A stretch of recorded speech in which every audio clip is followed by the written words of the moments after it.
What do you think is most important for us to think about or concentrate on in these challenging times?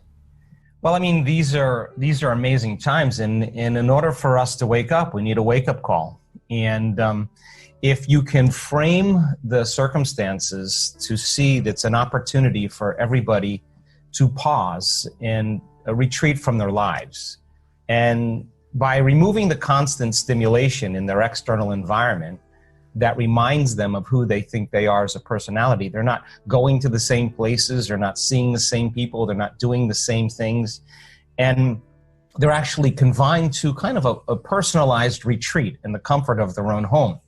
Now, the beauty behind this is who you're going to emerge as. And sure, the conditions in our environment are causing us to be uncertain. And in uncertainty, when things, we can't predict certain things, we move from everything that's predictable and known to this realm called the unknown.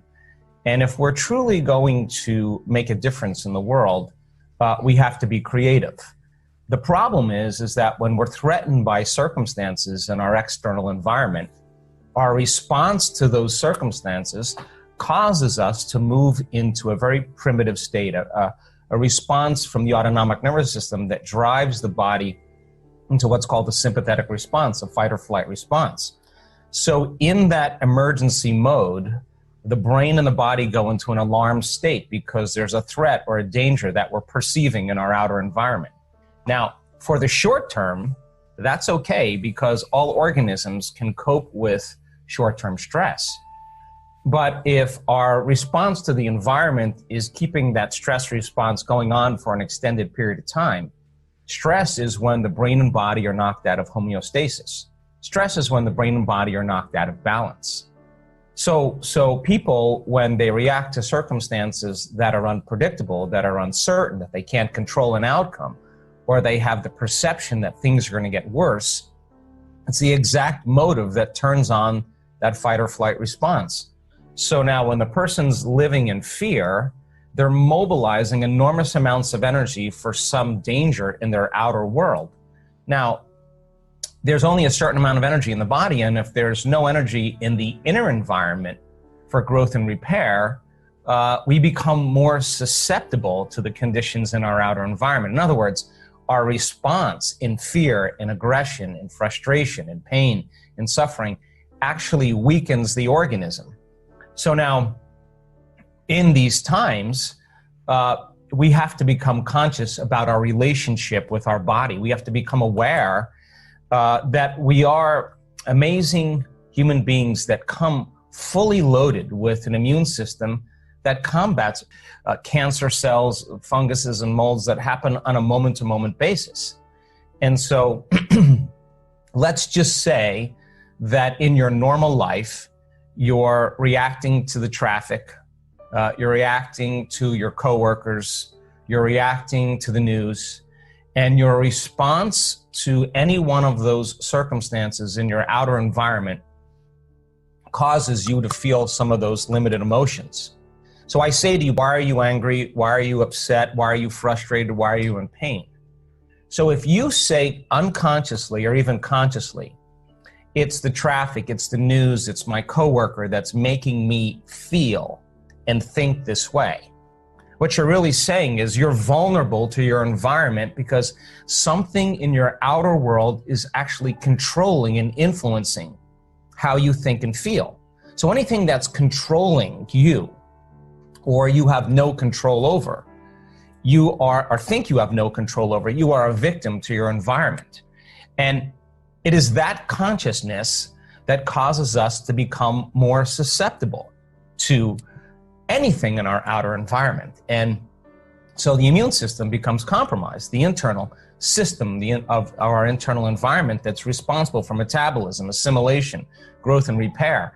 So our research shows that, well, first of all of our training, all of our work that we've done, everybody that's listening to this show is looking for answers because they believe that there is more to reality than this dream. And it's an instinct that we have that never seems to go away. And that feeling that sometimes is difficult to describe has brought people to search for greater information, for greater truth. And so the relationship that we have with our body tells us that when people understand that change is to be greater than their body, to be greater than the conditions in their environment, and to be able to sustain that type of change for an extended period of time, then all of the training, all of our practice, all of our meditations, all of our transformation, all of our awareness is for times like these. This is where now we have to apply everything we've learned. We're out of the bleachers now and we're on the playing field. So our research shows that, yeah, fear and those stress hormones actually suppress the immune response.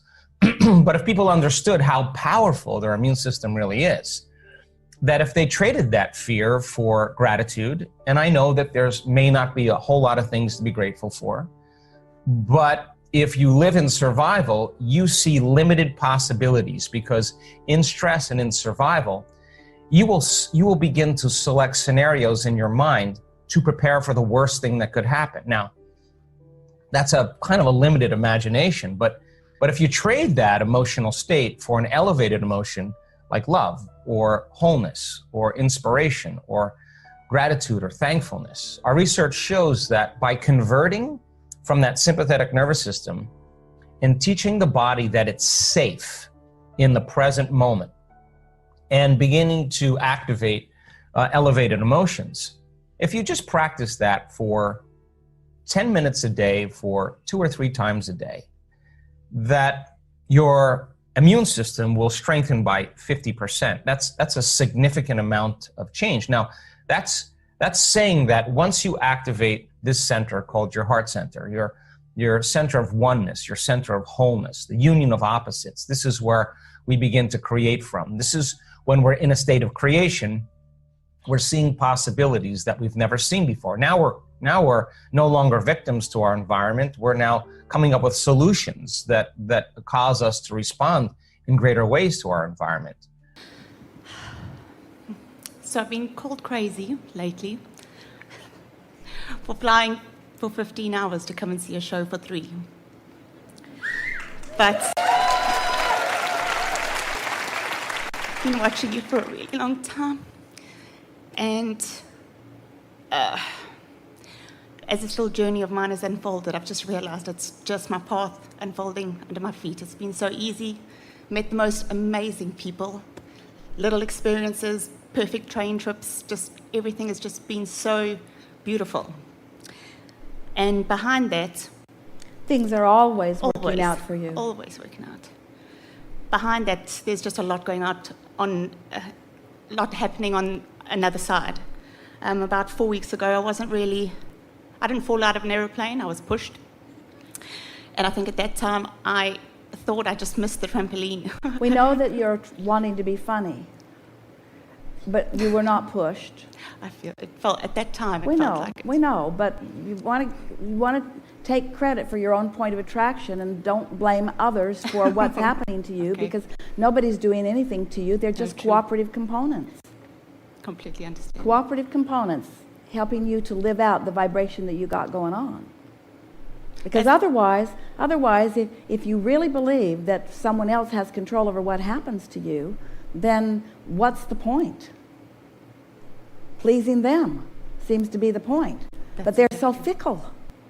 They're so fickle and irrational and inconsistent. And it's such a flawed premise, you see. That's exactly where I'm getting to with my story, is that over time, in this short time, I've realized that I did actually get the trampoline, and more and more it's unfolding. I realize that I'm bouncing so high that even though it's a rainy day, my head's getting above the clouds, and I see the sun, and I'm getting to see it more and more.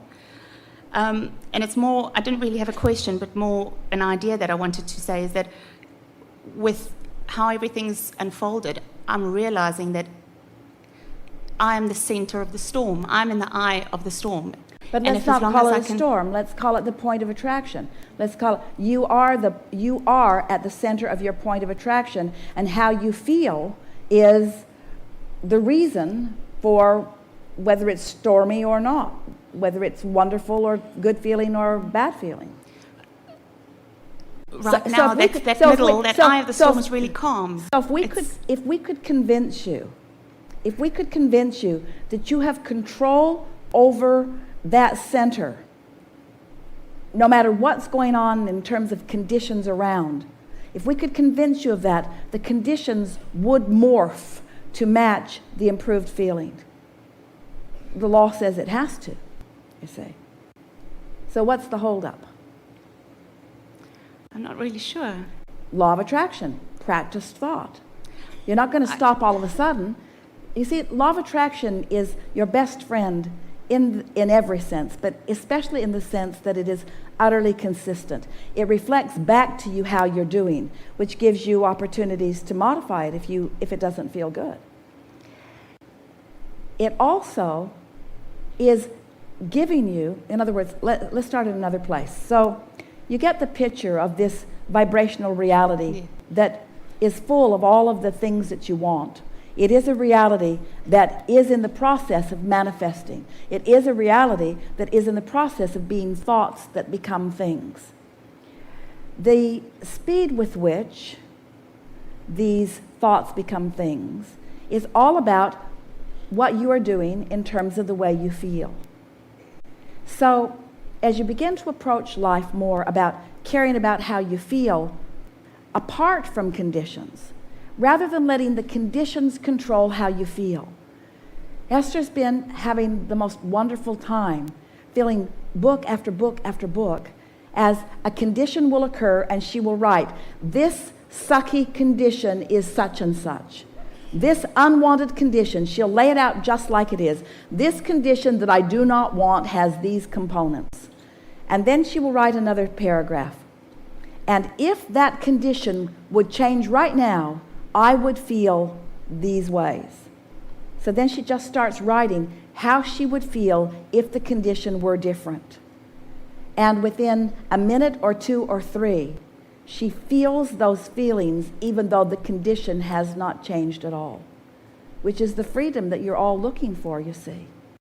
Not needing something to be different, not needing anything to be different.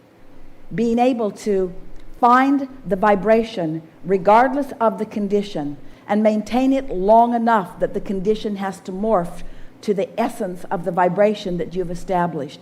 That's what true deliberate creation is. And that's what the source within you is doing all the time.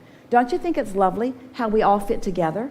Don't you think it's a nice thing that source energy remains non-physically focused and knows all that you've become and holds the vibrational frequency of that, knows the love that you are, knows the clarity that you are, knows the worthiness that you are, knows the potential that you are, knows the capability that you are, knows the love that you are, knows the well-being that you are, knows that, and doesn't allow itself to know anything other than that, knows that, like keeping the light on for you. And because Source knows that so clearly about you, when you deviate from it, you feel the discord, you feel the absence of resonance. So then most humans, when they feel that discord, they scramble around trying to change the conditions so that they can feel better. But it's so fleeting, and it's so difficult, and it's so not permanent. But when you discover that you can change the way you feel, that you can find the way Source feels about that, then you begin to understand how creation really works. You start with the essence of something, and then it fills in around it. You see, you're going to hear this right now because you're right on the brink of it. And we're going to say it to you in a way that you have not heard us say it before. Feel this. Feel the difference between somehow achieving that good feeling vibrational essence and then realizing something as compared to needing to see it the way that you need it to be in order to feel good. Can you feel the control that you can garner in that? Can you feel the power of that? Do you feel it? You got to practice it a little bit to really own it yourself. But think of the alternative. The alternative is, when I see that, I don't like it, but I don't have the power to change that, because if it were my children, I would just boss them around to a certain point. But then they reach the age where even that doesn't help. Or if they were my employees, I could threaten them with things that they don't like. And that works for a little while, but after a while, that doesn't even work. Or if they were almost anyone, I could try to control their behavior for a little while, but after a while, the stakes just get higher and higher and higher. You give up your freedom as you try to control the others, you see. And so instead of needing the condition to change, if you can change the way you feel, whether the condition changes or not, now you've come back into your power. Now there's no contradiction in your own vibration. Now you are streaming source. One who's connected to that stream is more powerful than millions who are not. It is never what someone else does that defeats you. It's never what someone else does that weakens you. It's only your own cross current, which you give a whole lot of them credit for, because if they just weren't doing that, you wouldn't have that cross current. If you'd be different, I'd feel better. If you'd be different, then I would be in my power. And we say, you got to find it, whether they're different or not. And when you do, they cannot abide in that difference in your vibration. See how it works?